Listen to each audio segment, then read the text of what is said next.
evening, everyone. Welcome back to the 1 Hour series. My name is Julia Gorban, and tonight we are finally discussing agency auditions with an agent. We have Greg Uliasz here with us today from MSA Agency. And if you don't know that agency, look them up. They're in New York and LA. Greg is in New York, so we'll mostly be discussing New York auditions and how to get an agent, actors, things like headshots and resumes. So put your comments and questions down in the comments in the video. Make sure to put them down as soon as you can, just because this is our first agent stream and we have a lot of questions and only 1 hour to answer them all. So the faster you get your questions to us, the higher chance we have of answering them. So without further ado, I'd like to introduce Greg. There he is. Hi, Greg. Thank you so much. Hi, you guys. Thank you so much for doing this. We're all excited Thanks, to finally Julia, have an agent here. Me. Yeah, I'm so excited. Now, Greg, do you mind maybe going over quickly some of the work you've done, just for people who, or maybe the agency, just for people who don't know? Yeah, I can do both. So for MSA, we are 21 years old.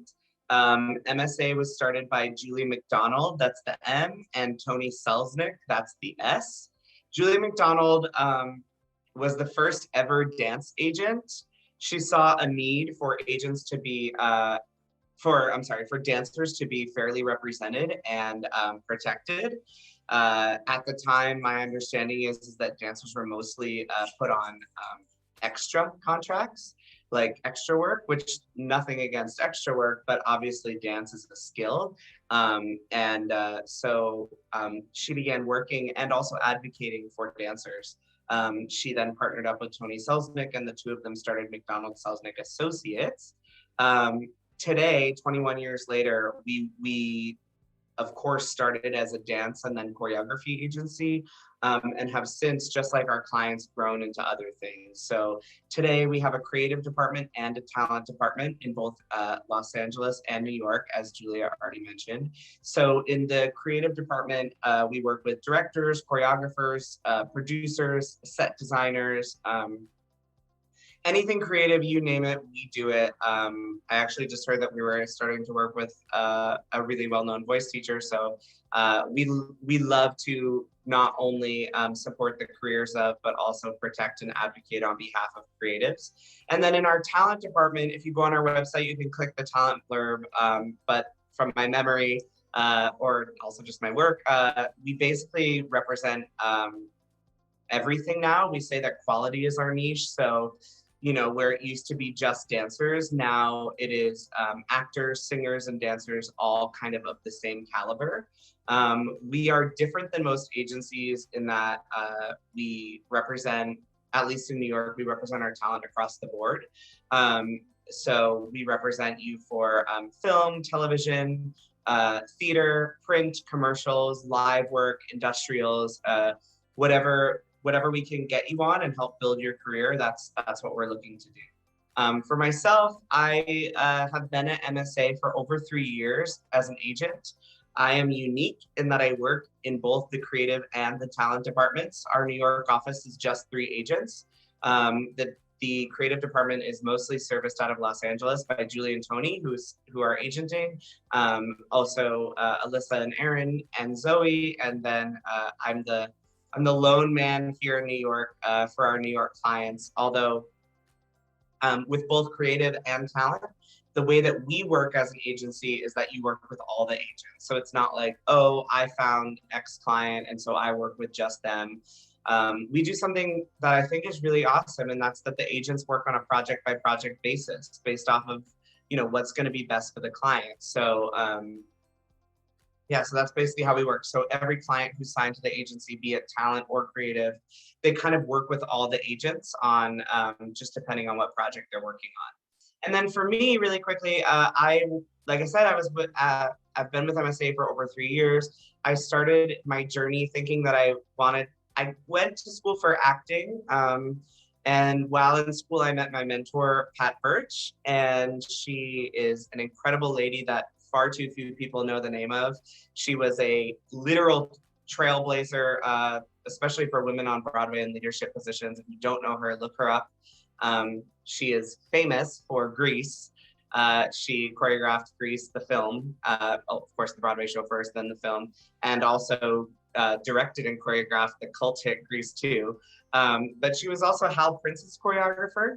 She also directed a lot of shows on her own, and I met her at college. I went to undergraduate at Marymount Manhattan College, and she taught me everything. And I thought, okay, I want to be a director. I think what I want is to be a director.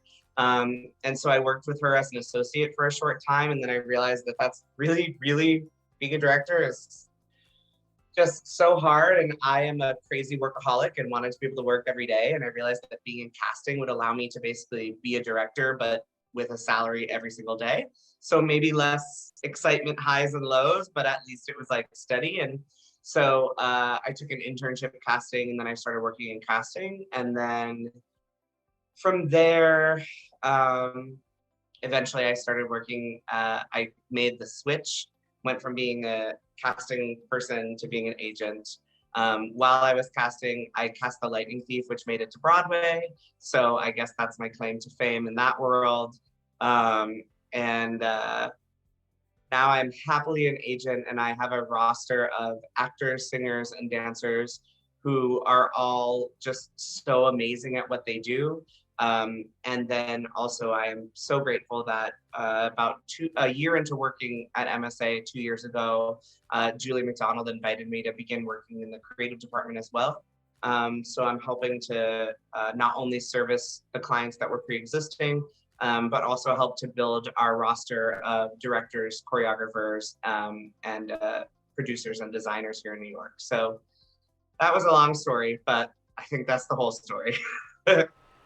All right, thank you for that. And those who want to find out more, at the end of the stream, there will be an end screen with the MSA agency website, or you can just Google them, MSA agency, it'll come up if you want to, check them out if you don't know them yet. Google always works. Yeah, Google, when in doubt, just Google it. So we're gonna go through questions really quickly here, just because Go for it. You are our first agent and we have like a million questions. So number one, how do people get an agent? How do you even start? How do you decide what agencies to submit to? Any tips, anything you usually tell actors, dancers, singers? Yeah, absolutely. So what I would say, number one, I think you need an agent when you feel that someone else could be as excited about your career as you are. And the reason I say that is because I do not believe that agencies or unions validate you. I think that you are just as good of an artist with a union membership or with an agency than you were prior to having those things. And I believe that very, very strongly. I don't think that an agency or a union makes you better as an artist. The agency comes in when you need business help or when you need career help and you feel that you've accomplished enough that someone else will be just as excited about your career as you naturally are. Because when you are unrepresented, you have a lot of tools at your disposal now, thanks to the internet. So I always tell actors, get an Actors Access account, pay for the unlimited submissions, and submit. Once you get an agent, then you don't have to pay for that anymore. And in fact, you shouldn't be submitting, in my opinion, because it creates double submissions to the casting director. But I would say, until you have an agent, submit. Be your own agent. You can do it. You really can. It's genuinely not rocket science. It's just believing in people and making smart decisions and advocating on their behalf. So you have the ability to do all those things for yourself, but until you get an agent. Now, do you want an agent? Okay, so there's basically two ways to go about this. If you are an actor, I personally believe that the best way to get an agent is through referral. So that means through another actor you've worked with, a director you've worked with, a casting director sometimes will refer. People who genuinely know you, who you feel comfortable enough to say, hey, person, do you happen to know any agencies that you'd be willing to refer me to? And that referral will always get looked at, because when someone is willing to vouch for another person, it means that they know them beyond whatever's on their resume or however pretty their picture looks. And then the other way people get an agency is that sometimes agencies have open calls. I think that this is something that is mostly for commercial dance departments. I know that commercial dance departments in both Los Angeles and New York, not just for MSA, but for a lot of the agencies, have open dance calls. And the reason for that is that we want to be able to see what a dancer can actually do in the room. And so we can do that very effectively by having open calls. I will also say, full disclosure, in New York, we have not had an open dance call for quite some time. And the reason for that is mostly because of COVID. But even before COVID, we are really, really lucky that we're an established agency. And so our responsibility legally is to the clients that we represent. So especially coming out of this pandemic, I just want to say, and I think this loops back to the beginning of my answer, an agent doesn't validate you. And right now, agencies haven't had people working for a year either. So they have to get their current client roster back to work. So if you're submitting to agencies and you're not getting signed, please know that that is no reflection on your talent or your ability or your potential. And it is worse to sign with a bad kind of like janky manager or unknown agent. I feel it is worse to sign with them and entrust your career to them.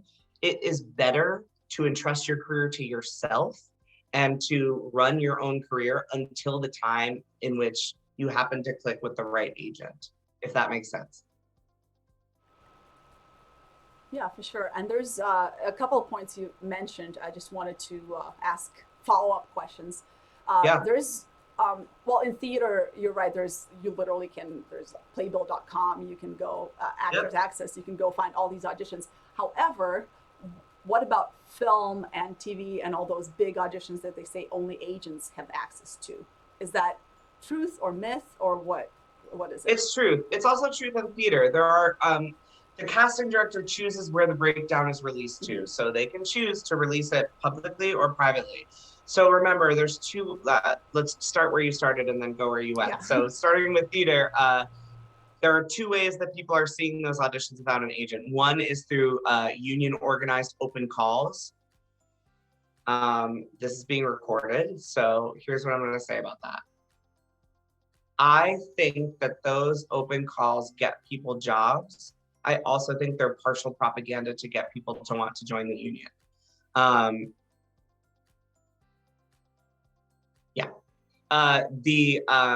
So those open calls are required by the union. I think it is very good of Actors Equity to protect their members and say, okay, you have to give clients the ability to have access, at least potential access to these opportunities. I think that's great. But on the flip side, I also feel how I already said. So I think it is true that there are certain auditions that maybe only an agent can get you. Again, I don't think that has anything to do with validation. I think it has to do with the fact that this is called show business and a part of it is business. And so it has no bearing on your talent or your ability. It's more so like, okay, here are the people we've employed to cast this show. Like, we need to do it quickly and efficiently because it costs money to employ people. And so in my experience, agents can act as an ability to help get you through doors. Now, when you're talking about film and television, you have to realize there's a wide scope of film and television. So if you want to do student films or even ultra low budget SAG projects or extra work, those are things you should and can do on your own. In fact, most agencies won't work on them, but they're really good for your reel, and they're no less valid, especially on a reel, because they're better than, like, if I just self-taped myself sitting in this chair, that wouldn't be as effective on a reel as an actual piece of work that you did. So you should submit yourself for those. It is true that certain films and television projects, the major ones, are mostly work with agents. But I will say this is where the coasts differ very much so. I feel and someone in LA is going to hate me for this answer, but I feel that in New York, we have a lot of highly trained actors who think that film and TV is like the be all and end all, and they trained for the stage because they're on the East Coast, but they really want to be on television. But yet there are so many fewer opportunities. And so you just have to be realistic and say, hey, my experience is on the stage. It's going to take me a while if I want to build into film and television. Just got to be patient, and you will get there, and it will take some time, but you will get there. In LA, I kind of think it's the opposite. We have a lot of people who want to be on film and TV. LA is very much about look. Even in the commercial dance world, it's very much about look. The headshots look completely different. And there are more opportunities in film and television in Los Angeles. So just know and give yourself, honestly, the grace to be like, all right, it's going to take some time. And yes, an agent will help, of course. An agent will help you get on into those rooms. All right, now we have quite a few comments and questions from the audience. But first, I want to mention a couple of things. First of all, I want to say hi, Lawrence. Lawrence is represented by MSA Agency. Hi, Lawrence. And Greg is Lawrence's agent. So Lawrence is watching. And hi, everybody else whom I know and don't know. I see a lot of people commenting who are new to the stream. So we'll make sure to get to your questions as soon as we can. Now, Greg, before I forget, I just wanted to quickly follow up because we had somebody ask this question who couldn't be here live. When the person actually is ready to submit to agents and knows which agencies they want to submit to, how should they submit? I know in every agency there's on the website it says how. Follow the instructions. You're answering your own question. That is the answer. Follow the instructions. Go on their website, see what they say to do, and do it. Don't think that you're like gaming the system by like figuring out what Greg's email is. And because here's the thing, it all comes back to the business aspect. And I say this because I fully believe that demystifying the process and pulling back the curtain is so important. I believe it's the future of the entertainment industry. People should be honest with each other. And here's the honest truth. It is not because you are not worthy or you are not important or you are not talented. It's none of those things. It's just because it's a business. So you wouldn't, if you were trying to get a new doctor, you were trying to get a new general practitioner, you wouldn't like look around and sneakily try to find like the doctor's personal cell phone. No, you'd follow the instructions. You'd submit your insurance information to the receptionist and hope that the receptionist calls you back because that's what the business expected of you. Just because it's a creative world that we're living in here in the arts doesn't mean that the businesses aren't still businesses. And so for us, for example, we have a whole process. And the reason we have a process for looking at new clients is to ensure that all of those submissions are looked at. So if you randomly just don't follow whatever agency it is, or casting office, or production, or whatever it is you're submitting to. If you don't follow the instructions, then you're not following the process. So number one, you might get lost in the shuffle. Number two, the process is there for a reason because they're hopefully, I hope, if they're a good company, they're trying to do their work. And number three, I think I was on number three. And number three, even if you somehow get through the process by not following the rules, you get someone's attention by not following the rules, it does say something about you that you didn't follow the rules, right? And to me, a agenting relationship is like, I mean this in the least creepy way possible, but it's like dating someone. You are with them for the highs and the lows. You're with them for the accomplishments and the times where you don't get what you want. There are times where you'll be frustrated with each other. There are times where you'll be in love with each other. And so kicking that all off with someone who doesn't follow instructions is probably not the best way to start. Yeah, I do agree. I'm not an agent, but whenever I organize something and I'm like, okay, here's 3 simple points to follow to submit something, or like give me something. And people are just like, not reading the instructions. I'm like, why are you not? It happens, like, before we got on this call, Julia was like, I'd love to meet 15 minutes before. I set my alarm, we met 15 minutes before. Like, something I realized, and I don't know if it's just because I'm a crazy person and maybe you all out there knew this and I didn't, but when things are easy, when they feel easy, that's when they're good.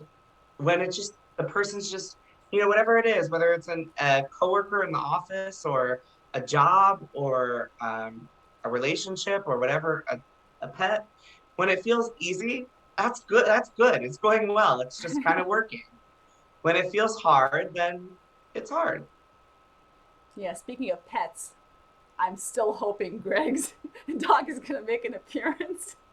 He's Just so, very kindly sleeping right now, so I don't want to okay, wake good. him up. Maybe He was best not to barking disturb. during our first 15 minutes, so I don't want him to bark again, but I'm sure he'll come over. Yeah, once he wakes up, maybe. As a bonus Yeah, at the end of the stream, dog I'm appearance. sure that will help you all get your career goals.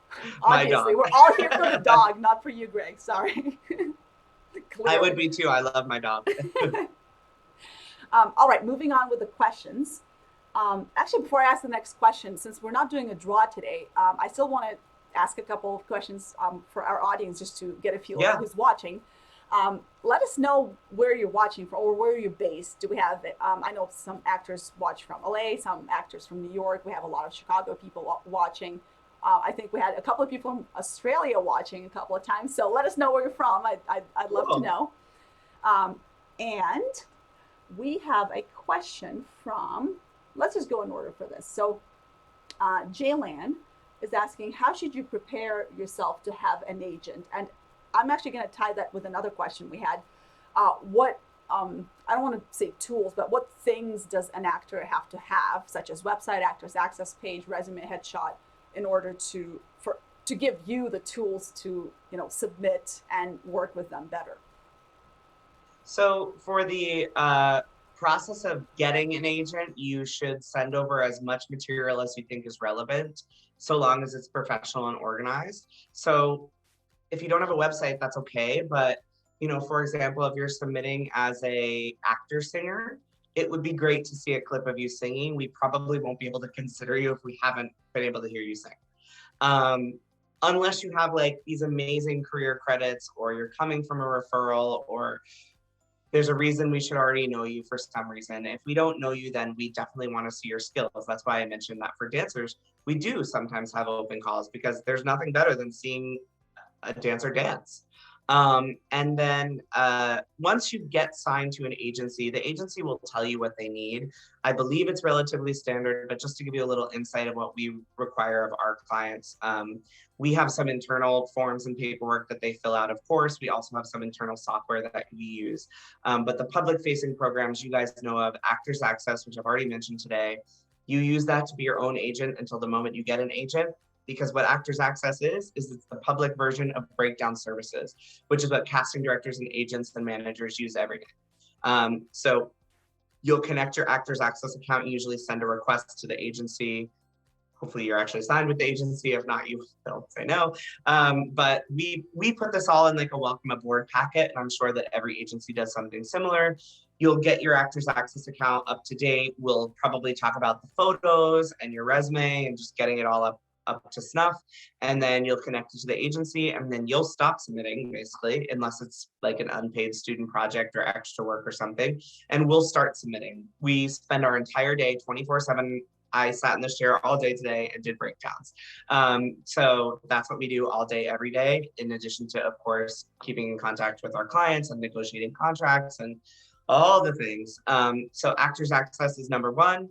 And then different agencies will make you join different things, especially depending on where you are. There's all different software that's used. For us, we also use a website called Casting Networks. And the reason we do that is because we also do commercials in print, and a lot of commercial and print work is released on Casting Networks. So we require that website to be up as well.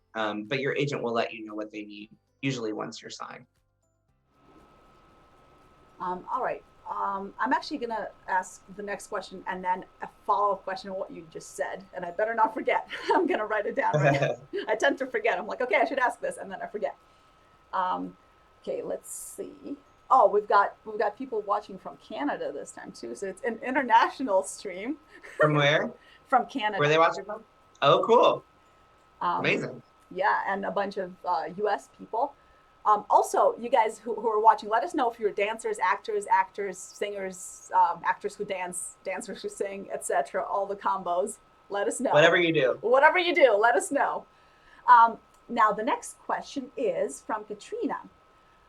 Do you have to be in LA or New York to become a good actor with a good agent? I'm a woman from a small town in Indiana, so would you suggest moving to LA or New York? So you don't have to live in New York or LA to become a good actor. You also don't have to live in New York and LA to work as an actor. But the reason that people move to New York or LA is because those are kind of the local, I'm gonna call them local hire cities. Without getting too much into the weeds, most agencies want to sign people to the office that they're a local hire because the breakdowns are put out as local hire breakdowns. For example, if you're gonna work on Broadway, you need to be a local hire to New York. Of course, there are exceptions to every rule. But for the most part, if we're talking about this again as a business, the most opportunities are in those two cities. And so the agency is going to sign people who are local hires to that city because those are the jobs they're primarily working on. So let me give you a film and television example. So yes, it's true that film and television shoots everywhere, literally everywhere. Lots up in Canada. Funny you should mention Canada. Canada, Atlanta, but still a lot of New York and LA. Just because it's not shooting in New York or LA doesn't mean the local hire status isn't to New York or LA. And then the casting directors then kind of filter it to where they're willing. So like when it's a series regular, even if it's shooting in LA, they might still, it's called releasing it. They might still release the breakdown to New York because they're willing to see New York local hires because it's such an important role that they're willing to see them.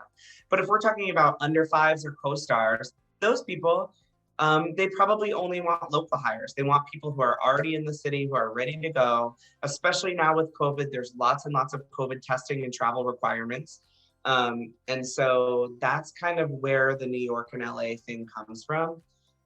I also think there's something to be said for there being enough work for whatever it is you do. And most people in the arts have a survival gig. I do, it's called teaching.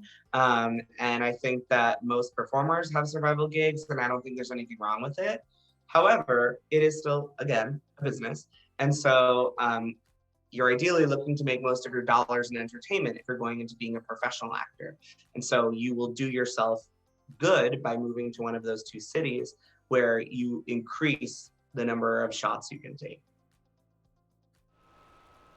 Yeah, that makes complete sense. I mean, in Chicago, when I was in Chicago, there's work, but it's mostly they hire all the leads out of New York and LA for even for the Chicago shows that shoot in like Chicago Med and stuff like that. And then right, and actually the same is even true for theater. I mean, we were right before the pandemic, we were working on breakdowns for the Chicago sit-down production of Six. That was being cast out of New York. The Chicago production of Hamilton, that was being cast out of New York. Even the Los Angeles production of Hamilton was being cast out of New York.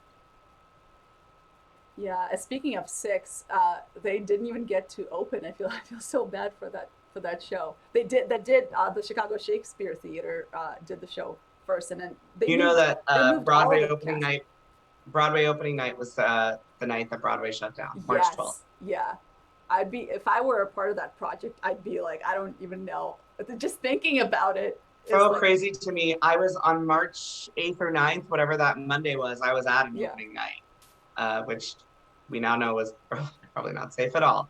But it just, wow, what a wild year we've all had. So give yourselves even more time and space because it's been hard forever. Yeah, I remember I was supposed to see Grease that weekend at a local Chicago at Marriott Theater in Chicago, and then the show. Oh, the Marriott's great. Yeah. They canceled. It was their last show. I waited till the end, of course, because I was like in shows myself and always busy. And then I'm like, oh, this is the last chance. I better go.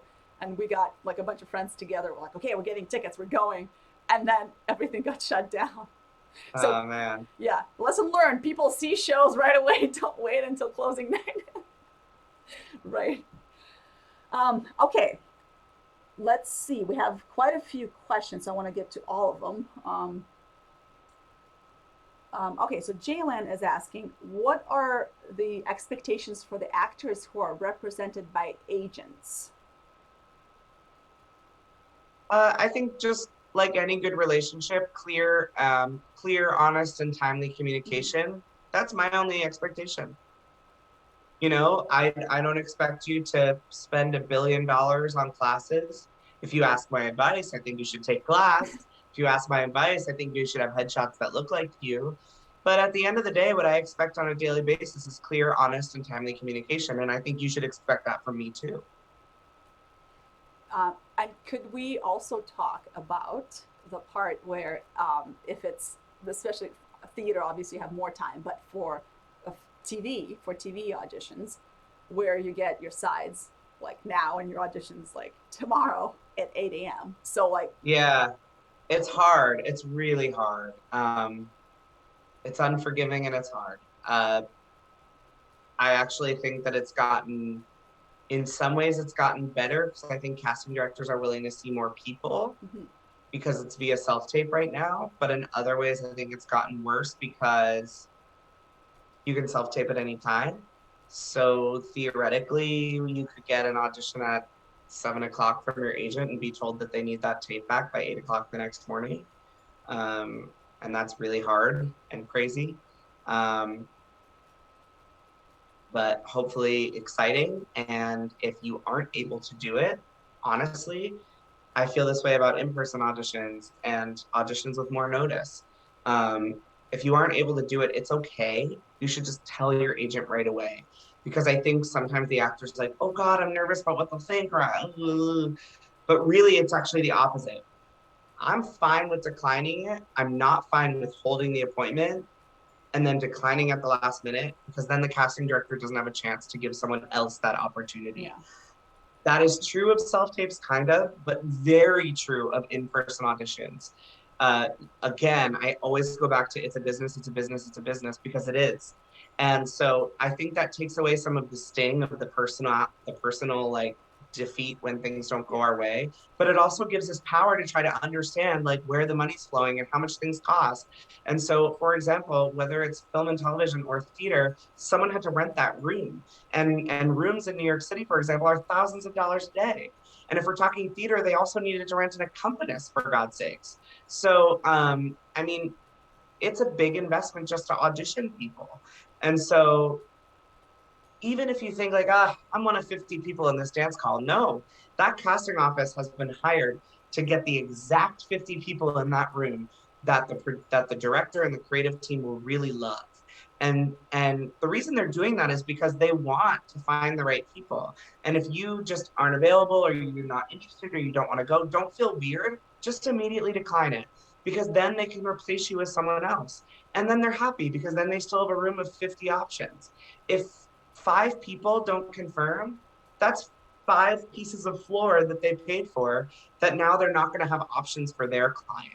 I always tell people, look at where the money flows. So the reason that I've grown to love being an agent is because we get paid by the performers, sometimes by production on top of their pay, but essentially we work for you. Our job is to work on your team. Casting directors don't work for you. Their money comes from production. It's their job to find the right people for production. So in that way, they might root for you, but they don't work for you. And so it's their responsibility to make sure that when they're spending those dollars to rent that room and to get that accompanist and to have that dance captain there or whatever it is, they're doing that to show off talent, which is exciting and great. If you don't show up, we've wasted their money. So that's what I would say. Yeah, and to go back to what you said about communication, I feel like the reason I brought up this point is because of the last minute auditions. When you only have 8 hours, you better be checking your emails, because the people who are like, oh, I'm sorry, I haven't been checking my email. I'm like, really? I mean, it's on your cell phone. Yeah, you better be checking it like every half an hour, because you never know. Or just like, I know you're texting and calling your friends. Like if you have email notifications, like put your email on your phone. And I don't know. It's okay. People make mistakes. Things get missed. Or maybe it's just not a good night for you. Maybe you're already doing something, and that's fine. That's okay. Just communicate. Yeah. If you're on stage in a show and you get this email and you can't answer, that's understandable. Well, then of course, exactly. That's a great example. Like, of course. Yeah, but then your agent would probably know that if you're on stage, so they wouldn't even book you. I would hope so, but maybe not. I would hope so. Right? Yeah, communication is key.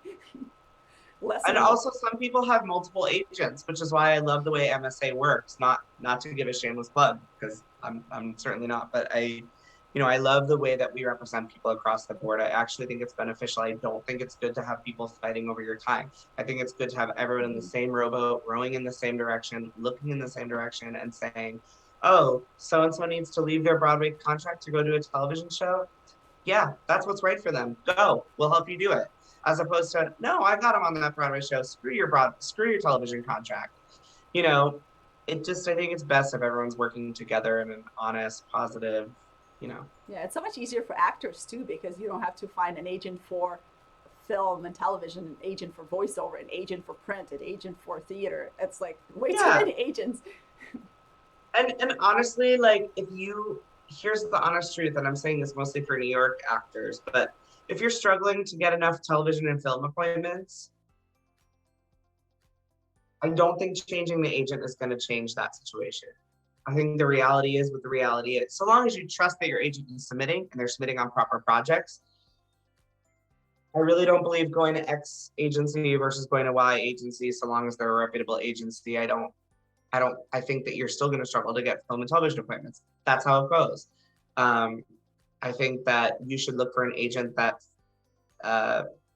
you feel comfortable talking to and being honest with, and that you can trust. I think trust is really important in both directions. I'm trusting that you're going to go in and do a great job and show up on time and be professional and be a great employee, and you're trusting that I'm going to represent you well, and I'm going to make sure that you are put in the absolute best possible light, which is it's a responsibility, and I take it seriously. Sometimes I don't sleep because I worry about it. Well, sleep is important, but I totally get it, especially if you're taking care of a bunch of actors too. Like, oh, did I do this? Did I forget to do this? Sometimes I'll have moments where I'm like, oh, did I answer that email? But so I live by my outlook. And I say to clients, if I haven't emailed you back in like, ideally it would be within a day, but if it's like 3 days go by and you're like crickets, it was a mistake. Email me again and say like, hey, I didn't hear from you. That's not annoying. It's okay. Like, I want to talk to you. Like it's never intentional that I ignore a client ever. Yeah, it's following up is good. I find even I personally am super organized, but even I sometimes forget to respond to emails, and that's why I have nightmares. I'm like, did I forget? Did I let this person down? Oh my God. I get so nervous. I mean, it's the same reason why, like, even with this meeting tonight, like, I looped in my assistant and I said, can we make sure this is on the calendar? I probably wouldn't have forgotten, but you get crazy. Yeah, I do these streams usually every Monday and Thursday, and still I put it on my calendar. I have reminders. I like check it a million times. Okay, what time's the stream? 8 o'clock. It's always at 8 o'clock. I mean, actors, I would tell you, like, I think that, and I learned this when I started working in an office.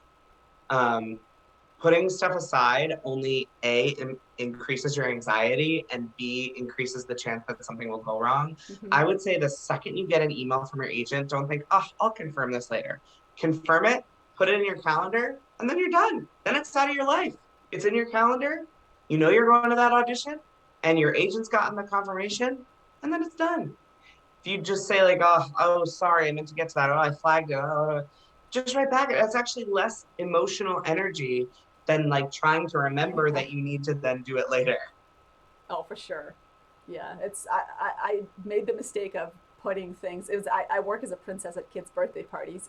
So sometimes the clients call and they're like, oh, we need a princess, and they book right away. And I'm like, oh, I'm about to like do something. Let me just go do something, and then I'll put it in my calendar. And then I end up with like 10 gigs that I need to put on my calendar, and I'm like all stressed out because I'm like, oh my God, the weekend is coming. I'm probably going to miss a kid's party because none of this is in my calendar. So I started doing what you said, just, put it in the calendar right away so you know it. It helps. The second you confirm, you've got to put it in. Even like yesterday, I was sitting here all stressed because I was like, oh my God, I did finally get a doctor's appointment, by the way. And I was like, I haven't been to a doctor in like freaking years. I'm the worst. Same. I haven't been in so long, which is so silly. And the pandemic has kind of like made me try to make sure I'm on top of all my personal stuff. And so I was like, I need to, oh my God, the doctor's appointment isn't in my calendar. I actually find the calendar is like the most healthy crutch, because as much as it's a crutch for me, I know it. Like I know, like I live by my calendar. I don't keep any of it up here. It's also, I think, a healthy crutch because you're organized. You can go look at it at any time and erase your anxiety, and you're sure that you're organized on top of things. Yes, organization. I didn't realize I was going to preach about calendars tonight, but there it is. But they're so good. Like I use Google Calendar. It's perfect. Okay, so Julia recommends Google Calendar. I recommend Outlook Calendar, but either way, just get one. Yeah, or even if you have one of those agendas, like the printed copy. Old school. My fiance loves his old school calendar, so do whatever's best for you. Yeah, as long as it's organized, right? Yeah.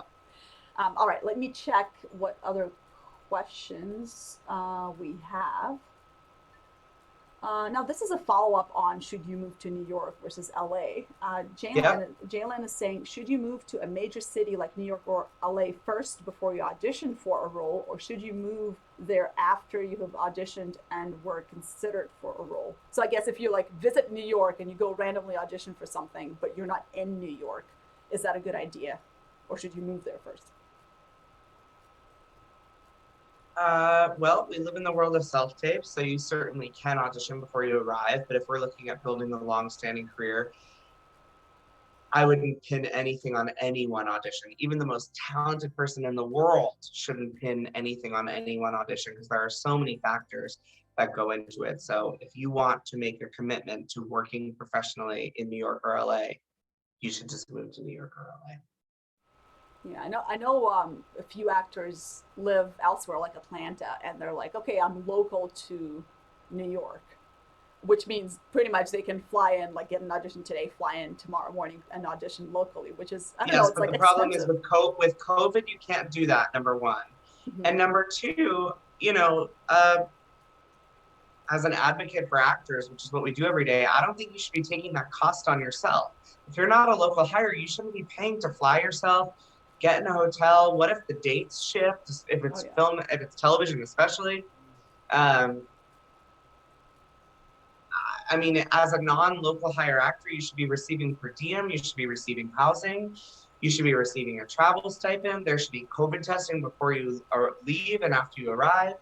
I think you're shortchanging yourself. I think if you want to live in what I would call a secondary entertainment city, which I call those short list of secondary entertainment cities, Atlanta, Chicago, Las Vegas, Orlando, Miami sometimes, especially for commercial dancers, Anaheim, California. I think I've hit kind of the major ones.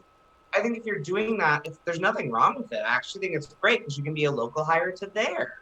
But if what you really want is work in New York or work in LA, you should go. Because it's going to be really hard. And I think you're also going to struggle to get an agent if you're not a local hire in one of those cities. That being said, if you're a local hire in Atlanta, get an agent in Atlanta, and that's great. You don't need an agent in New York. You have an agent in Atlanta. Yeah, that completely makes sense. So once COVID is over, everybody move to New York and LA. Just do it. I mean, yes and no. Or move to one of those other cities. Like there's nothing wrong with getting a great, steady entertainment. I mean, Las Vegas, I think, is awesome for entertainment. I think Orlando is great for entertainment. Atlanta is really good for film and television, at least right now. And I think even New York versus LA, there are big differences. The culture is totally different. The work is kind of different. And yes, there are clients who are bi-coastal, but most people can't afford to truly be bi-coastal. So really think about what your career goals are and where you're going to get the most opportunities to achieve those career goals. And also quality of life. Like what place do you just vibe better with? Because like I said, in my opinion, at least, the culture is so different. We have been now, MSA, I feel, has been more connected than ever, the East Coast and West Coast offices, because we're all on these Zoom calls all the time. And it's been so awesome to work so closely with our LA office, but it's so, as much as it's brought us closer together, I also feel, at least in my mind, it's also highlighted the differences between the coasts. Oh, for sure. Speaking of the differences, could you quickly cover resumes and headshots? Because I know LA standard headshots, New York standard headshots are different. And for those watching, we will have someone on one of these streams discussing specifically headshots and resumes. So if we don't go into detail tonight, don't worry, we will on one of these streams. Great. But Greg, if you just could like a big overview. I think in general, resumes should be 1 page long. They should fit onto the back of your headshot. They should be neat and organized. And if you're with an agent, they should be on the agent's letterhead and in the way the agent wants them to be. A great way to look at it is like, look at how your Actors Access headshot resume is lined up, and then maybe try to copy that. I think that's a nice kind of standard for someone just starting out. Your headshot, in my opinion, should be taken indoors on a bright blank background. Doesn't have to be white, but it should be something solid. I feel that way strongly. I know that outdoor headshots feel cool and trendy, and I think they're great for your website. But I think that at the end of the day, when we are submitting you, your picture is like this big, and it, do it against white, it's like this big, and it's the first thing the casting director sees. They have to choose to click on that to read your resume. When we get casting directors, get submissions, they see all the tons of little tiny like Facebook pictures first, and then they have to click to learn anything more. So the star of the photo should be your face. It should not be the background. It shouldn't be this cool brick wall. Shouldn't be some like crazy bright yellow color. Shouldn't be the Empire State Building or, you know, whatever it is out in Los Angeles. It should be you. I will say that in LA, they do a little bit more like, let me dress up as the character and put on tons of makeup. In New York, I think it's a bit more like, let me look like a blank canvas who's well educated. I don't know. I'm generalizing now. And like that is, I don't know, that's not a little quote that I'd like to be put out there. I didn't mean to say it that way. There are many people in Los Angeles who are well educated. It's like a vibe thing. In LA, it feels a bit, I think the best way to like break it down is LA feels a bit more glamour, and New York feels a bit more actor. I don't know if that makes sense, but hopefully your next guest will have better advice on that. Also, if you're signed with an agency, the agency should look through your entire headshot shoot and help you pick.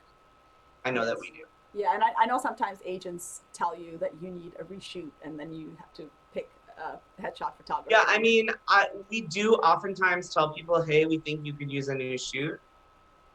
And we will give suggestions if you ask. I'm also very anti the agent saying you must go to this person or this person. I just think, I don't like anything that's pay to play. I feel that actors have already put in, actors, dancers, singers, whatever you do, you put a lot of money into your training.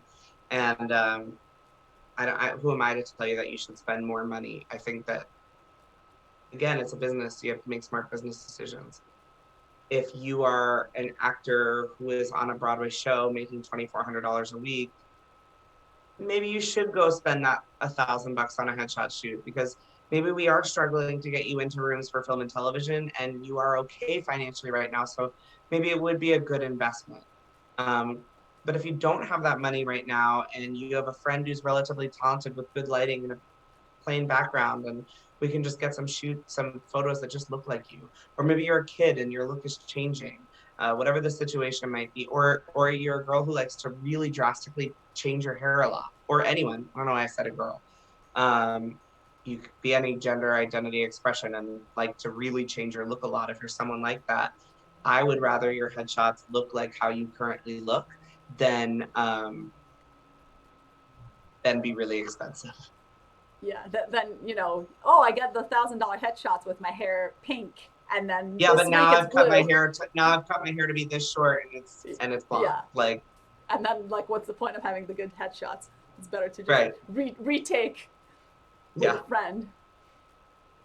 All right, we only have about 10-15 minutes left on the stream, so I see everybody's questions. If we don't get to your questions today, we are having another agent on the stream on Monday, so stay tuned for that. We'll try What do you have? I'm not sure I'm supposed to say the name because Oh, okay. there's a thing about the agency and union or something that's why I asked you if it was okay to mention the agency name. Oh, yeah. So we We're haven't discussed that yet, so I'll let you know after the stream. It'll be a I'll keep surprise an for eye everybody watching. Now let's see. He's barking, so you get to meet him. Oh, yay! You can tell he looks Hi. annoyed.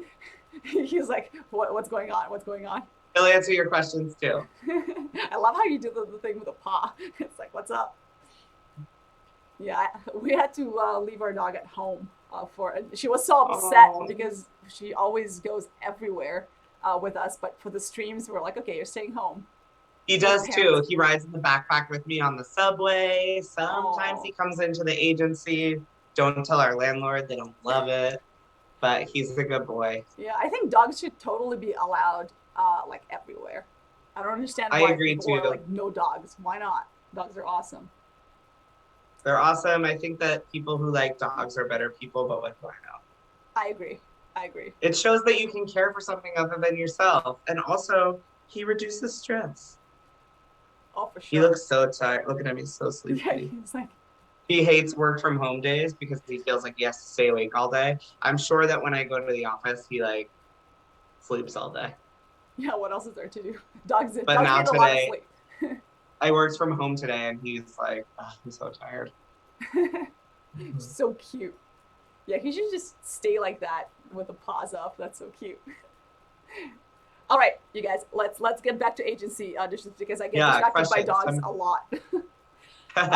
Okay, so one other top thing on our discussion list was video auditions. So before I get to the questions in the comments, could you quickly go over how to do video auditions, what video auditions need to look like, etc.? Yeah, again, the basics are kind of the same as everything we've talked about tonight. Read the instructions and follow them to a T.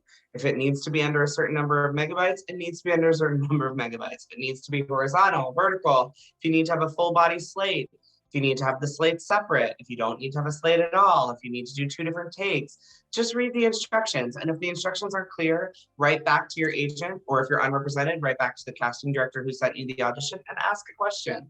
They don't mind answering the question because at the end of the day, once again, they want to show you off as best as they can to their client. So it's in their best interest to answer your question. So don't feel weird asking the question. Ask the question, get it right. In general, we want you to obviously be relatively well lit, have a clean background. But look, where I'm sitting, what I'm doing, this right now, my setup is a perfect self-tape setup, and I didn't spend a dime. This is my ceiling light. I just made sure that I was sitting right in front of it. This is a white wall in my apartment. I didn't pay for a fancy backdrop. And that's it. So don't feel, this is my normal camera. Most of you have phone cameras that are plenty good. And most of you have free video editing software on your computer. If you must trim it or something, you can also trim right on your iPhone. I can tell you that success is still going to be 90% your acting and 10% the tech elements. But sometimes if we can just, I mentioned earlier that my philosophy on life is when things are easy, things are good. And so sometimes it's just taking the extra effort on that 10% so that all of the tech elements fall away and the team can just enjoy your acting or your singing or your dancing, whatever it is that you're working on. Yeah, I find sound is very important, especially if you're singing, because I have a mic and like all the cameras and everything, and even with all my setup, sometimes you sing that high C and it's like clipping like crazy because the microphone can't take it. So you got to make sure when you check your video that it's not like all over the place with the sound. Totally. And that's where it becomes complicated with making sure you have the right equipment, et cetera, et cetera. But people also know we're self-taping and it's a pandemic, and I certainly hope we can go back to hearing singers in person again soon. Oh, for sure. Now, theater versus TV video auditions. Can you talk a little bit about framing? Yeah, so it's funny, a bunch of theater auditions just started coming out in the past couple of weeks. Prior to the past couple of weeks, almost everything was film and television. Mm-hmm. I feel that the theater casting directors are a little more lax because they haven't been dealing with self-tapes for the past 3 months like the rest of us have. I feel like the basics are the same. In terms of framing, I would just follow whatever it is they asked for. Obviously, if it's a dance call, it seems like people are being relatively understanding that, I have clients who we have some clients who rent studios and go in and do it. But again, you don't have to do that. I've also seen wonderful self-tapes from someone's apartment that's booked the job. I have a client, they will go unnamed, but this is pre-pandemic. They booked their Broadway debut because they had been seen in a dance call a few months earlier, and they wanted to re-explore this client. And this client was out of town, out of the country actually, and they taped their vocal audition off of a karaoke track in their hotel room that they could only send because of the country they were in to me on Facebook Messenger. I screen recorded it, sent it to the casting director, and they booked their Broadway debut. So at the end of the day, talent is still key. Wow, that's quite a story. Yeah, she's amazing. But you got it done. It's like she got it done, most importantly, but she got it into the casting director, and she made her Broadway debut, and she is phenomenal. I'm so happy for her. Yeah, that's an exciting story. It's exciting when people get their dreams. Like, that's why this year has been so hard, because there hasn't been much work to go around. And the hard parts are made better by the times when we achieve our goals. And there hasn't been much goal achievement in the last year because there hasn't been much work to go around. Yeah. But hang in there, because I know it is coming back. It's coming back. Exciting things are happening. And I think it's not just going to come back, it's going to come back better. We spoke before this call about the Black Lives Matter movement. I'm sure you're aware that we are doing this on an interesting day. Today was the March on Broadway, which a lot of people have all different feelings about, and that's okay. But the important thing is that we're all looking for a more fair and equitable future in the entertainment industry. And I'm really excited about this. I think the pause is going to give us a better industry. Yes. Yeah, I believe that too. Once we come back, we're going to come back strong. Better. Definitely. Can't wait to see my first live show again. And especially to be in a live show. Me too. Again. Dreams. All right, since we only have a few minutes left, let me quickly get to a few other questions. And you guys who are watching, we will, I'll try to get more agents on the streams and more people who can talk about more, for video auditions, what kind of a setup, things like, what software you can use for those who are just starting out and are not. I mean, I would just briefly say whatever's free, I would use it. So, and the reason I say that is because I just switched to an HP at the beginning of this pandemic. Previously, I had a Mac, and I know everyone's like, ooh, GarageBand. But I mean, whatever this free video software is that came on this $400 HP computer also works fine. I've edited some clients' tapes for them. So honestly, there are lots of people who can give you great advice. You should reach out to Allison Frank. She's a casting director who here in New York for mostly theater, and she I've noticed that she has a lot of great advice on self-tapes. So look her up, or perfect. Have her on the stream. Yeah, we don't have anybody scheduled yet, so definitely I'll do that. Okay, so to answer some more questions, hopefully, Katrina is asking, does having a theater degree help you get roles? No. Short answer, no. There you go. I think it might help you meet people. I went to a theater program. I met my mentor. There are many people who went to the same theater program and didn't meet such a mentor. So I don't think a theater program is a guarantee of anything, but I do think that it might help you meet people. But I have literally no cares where the person studied, so long as they're really talented and really professional. I can tell you that in all realms, from director to choreographer to actor to singer to dancer, I can think of some of our like top echelon clients who just constantly are booking work and just achieving those goals, you know, just amazing careers. I don't even think I could tell you where they went to school. I mean, I could look it up. I could look it up, but no, no. Yeah, and many people, I know actually quite a few actors. We just had a Broadway actor on one of these streams who used to be a software engineer and then just left that and went into acting and then got cast on Broadway. I mean, Yeah. and he is super talented, obviously, and took classes and stuff like that, but he does not have a You degree. know, if you look at my bio, the reason I credit the schools I went to is number one, I am proud of the undergraduate school Mm-hmm. I went to. I mostly because it gave me so many connections, but I don't think that the school itself made my career. Yeah. I just am really grateful that through going there, I got to meet the people I met. And then obviously, I talk about my graduate degree in entertainment business because I just got it and I'm really excited about it. And also, I did it because I wanted to be able to teach more, and it's a prerequisite to teach. But I don't think that where you went to school is a prerequisite to being an actor. All right, thank you for that. That's actually also a question I had for a while, and I kept forgetting to ask that, so I'm glad Katrina did. And then Katrina is also asking, is it true that for film and TV, they already have actors and actresses they want? Now, I'm assuming this means sometimes, I know with theater, sometimes they Yeah, so already that's have that's people true for cast. everything.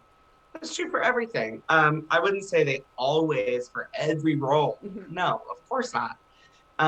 But part of the creative process, you know, I used to work in casting. Part of the creative process is the creative team puts out people have different names for it, but I'll call it an ideas list.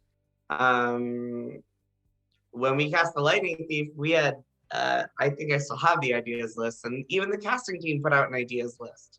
Uh, but that doesn't mean that the person who's on the ideas list might come into the audition and be horrible. On the flip side, someone who was never on the audition list or the ideas list might come in and be the best person for the role. Remember, at the end of the day, when you go to an audition, they're actually rooting for you. They're not there hoping you do bad. They're there hoping you do good. They want to find the right person for the job. Yeah, and we did have actually Michael Casera, the casting agent, was on the streams, and he said the exact same thing. He was like, Yeah, "We're I love rooting." Michael. I worked with Michael a bunch. When I was a kid, I auditioned for Michael when I very first graduated college. But Michael also cast an off-Broadway production of Sweetie, which I was the associate director of with Pat Birch. And Michael's great, and he's right.